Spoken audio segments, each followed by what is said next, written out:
I'm Emma. I'm a medical doctor who believes in evil. How is that possible? Isn't that at odds with each other? It's like being a scientist who believes that blue elephants exist.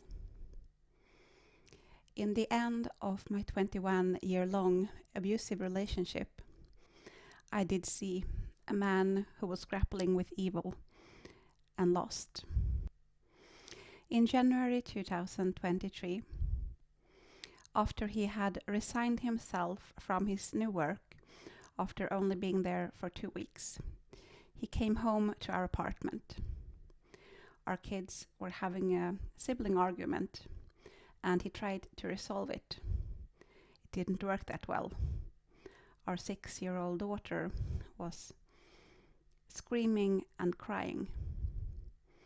My husband then lifted her up. He put his hands around her head and lifted our 6-year-old daughter straight up into the air.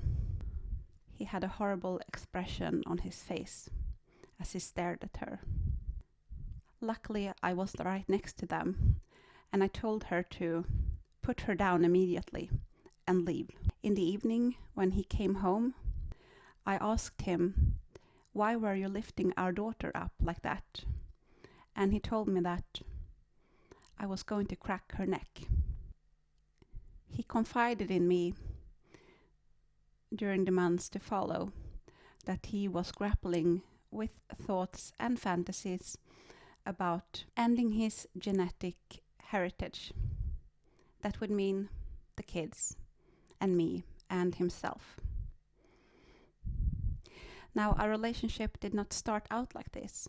Just like any person, he did have his good sides and his bad sides. As life progresses, there are several crossroads that you pass, where you can either choose the high road or the low road. And the lower you go, the darker the journey becomes. Science does not grapple with evil. In fact, science is a value-free endeavor. Science is a tool, but I don't think that science in itself is sufficient to explain the horrors that we are seeing in our world. I knew that my husband had a narcissistic personality disorder for 6 years before I eventually left. Now, the scientific approach to the problem would mean to see his behavior simply as a diagnosis, something that was out of his control. The narcissistic personality is believed to be formed in early childhood, often after the child having experienced trauma. It is seen as a defense mechanism in order to be appreciated and to protect itself. The child develops a false persona who will face the world instead of the child. The false persona is perfect. So if something goes wrong, it is not the narcissistic person who is at fault. It is the world or the people around. So the narcissist will blame shift and scapegoat in order to keep his view of the perfect persona. This perfect person is also entitled to things. He should have the best. That means that other people's need comes second or is not regarded. Now, isn't the narcissist a victim?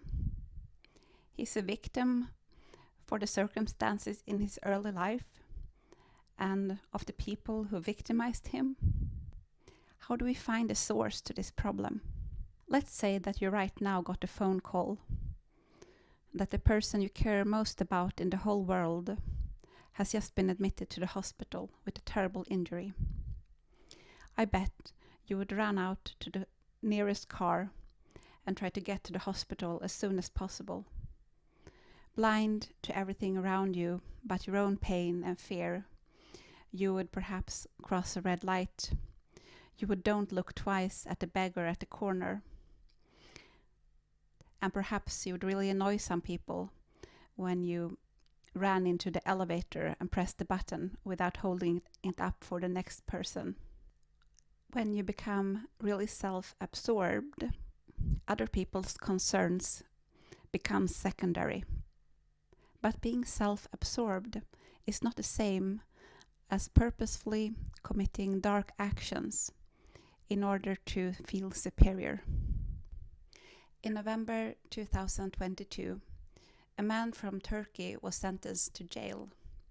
He had lured his wife, 7 months pregnant, who was afraid of heights, up a mountain and told her that they would take pictures there. He did take a selfie with her, and he then threw her off the cliff, killing her and later claiming the insurance money. Was that evil? According to the Cambridge Dictionary, the definition of evil are acts that are immoral, cruel, that is unempathetic, or very unpleasant. I believe that that man's action does fall under the category of evil. Now, is he evil? According to the psychiatrist Scott Peck, evil persons don't only commit evil acts, they persist in their evil. But the most evil thing they do is that they refuse to acknowledge that what they are doing is wrong. Scott Peck is the author of the book People of the Lie, Towards a Psychology of Evil. And he did put forth the case that psychology does need to deal with evil and do need to recognize when patients are suffering from this condition in order to help them heal. When we just put a diagnosis on someone, it sometimes becomes a free pass for them to behave in any way, and they are not at fault, it's just their diagnosis. I just finished reading this book. It's quite amazing. Let's see if you can see it. It's called And There Was Light, and the author's name is Jacques Luceyran. Forgive my French. At 8 years of age, he was in an accident where he lost his eyesight completely. But he refused to let that define him.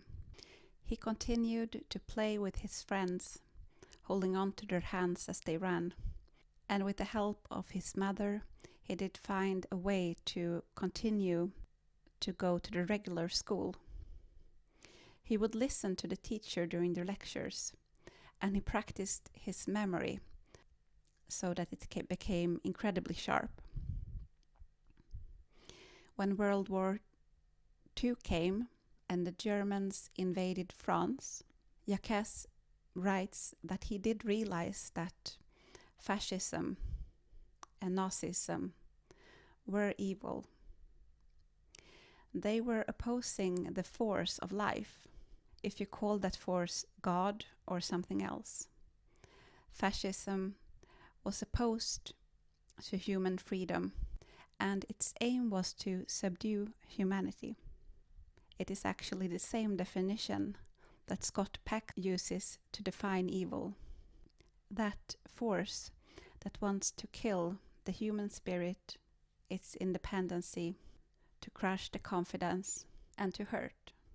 Even though he was blind, Jacques did become the leader of a large group of the France resistance. He did become the leader because his comrades had such confidence in him. These were the years where you had to make a decision immediately if you were to trust someone. There were a lot of spies that were reporting back to the Gestapo. And if you were caught, it meant torture, death, or being sent to a prison camp. When a new individual was suggested to be enrolled into the resistance movement, they would send him to Jacques. Go see the blind man, they would say. And he would meet this person, and during that first meeting, He had to decide immediately if this person was trustworthy or if they should not be allowed into the organization. He never made a mistake. He listened carefully to the tone of voice that the person would use and their choice of words. If he sensed that they were insincere or lying, he excluded them. That is the same method that psychiatrist Scott Peck describes. He says that evil is very hard to detect. What you will detect easily, however, is the lies that person committing the evils are hiding behind. Even though the evil person do not want to view their actions as wrong, and they are not interested in being moral, they are very interested in being viewed as moral. So they will put in a lot of effort to keep up appearance, and they do that by lying. One day, unfortunately, Jacques did make a mistake in the choice. A man was sent to him, and he wasn't 100% sure if he could be trusted. But the man offered such value to the resistance movement that they really needed, that he took a chance. And a few weeks later, they were betrayed, and his comrades were arrested, killed, or sent with him to the prison camp Ravensbrück. It is an amazing book, if you are also a reader. I don't think that narcissists are evil, but I think that their psychology does hold the potential for them to commit evil acts. When given the free choice that we all are given, they are more inclined to choosing the evil decision. What I observed myself was that the man I was involved with gradually disappeared, and I do not believe that it was only the mask or the false persona that was slipping off. I saw his whole being turn more and more to darkness, evil thoughts, and eventually evil actions. I believe in evil, and I believe in free choice. You cannot save or change anyone else against that free choice. If you sacrifice yourself to help him, aren't there two of you going down into the darkness together? In Nordic mythology, there is the god named Loki. He was a trickster and a shapeshifter, and he used to make pranks. His pranks became more severe as time passed on, and eventually he did trick one of the other guards into a trap that led to his death.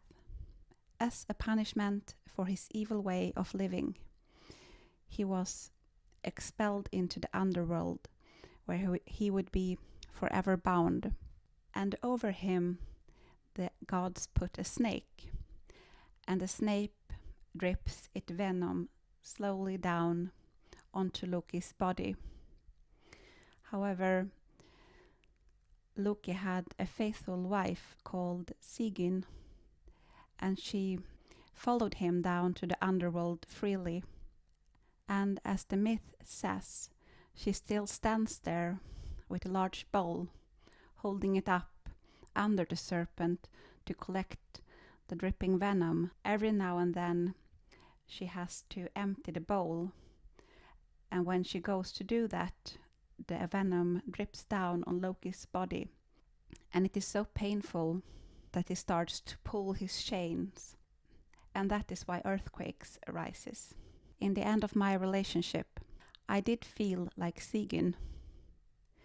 I could not help him from what he had turned his life into. The only thing I could do was to stand there with my bowl and prevent the damnation of the world to touch him. I was standing there protecting him from his own unemployment, from his damaged relationship with his friends and family, and holding everything together, no matter how much he wrestled in his chains. As long as I was standing there was no chance that he would change. But if I remove myself, then he would have to live with the pain of his decisions. And perhaps there is a chance that he will change. But I will not be coming back to see if he does. I leave that up to the professionals if he does seek out help. And in the future, I hope that those professionals would be able to include an understanding of evil into their practice. If you like this video, I will put my playlist up here. I am Emma, holding up a light over the bridge. Remember, there is always a way out. Please be safe, take care, and have a great day.